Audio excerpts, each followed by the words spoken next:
ఒకరోజు ఉదయం వానలు పడుతున్నాయి. కిష్కింధ అరణ్యం ఎంతో అందంగా ఉంది.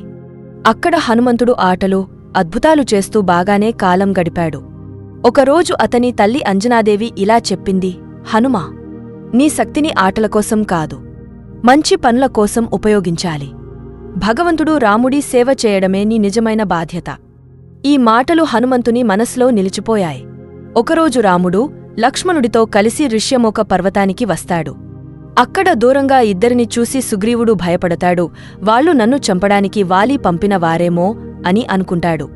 అప్పుడు సుగ్రీవుడు తన మంత్రి అయిన హనుమంతుడిని పిలిచి ఇలా చెప్పాడు, వాళ్ళు ఎవరో చూసిరా.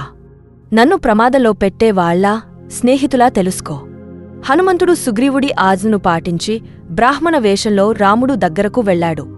రాముడు హనుమంతుడితో ఎంతో మాధుర్యంగా మాట్లాడాడు.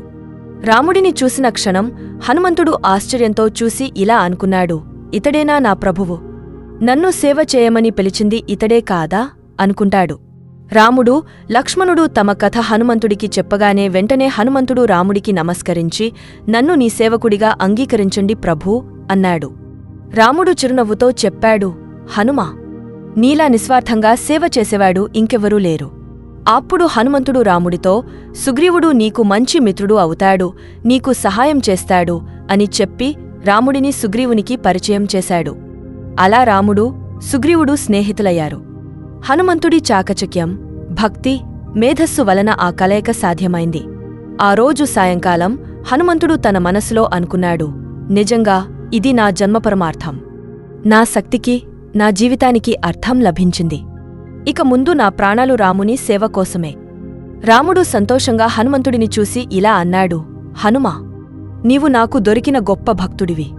నీవుంటే ధర్మయుద్ధం విజయవంతమవుతుంది. అప్పటినుంచి హనుమంతుడు రాముని సేవలో జీవించాడు. ప్రతి పని రామకార్యం, రాముని పని అని భావించాడు. అప్పటినుంచే హనుమంతుడి భక్తి యుగయుగాల పాటు గుర్తుండిపోయింది. నిస్వార్థమైన భక్తి, సేవాభావం ఉన్నవారిని భగవంతుడు ఎప్పటికీ వదలడు. ఆ భక్తికి స్థానం దేవుడి హృదయంలో ఉంటుంది.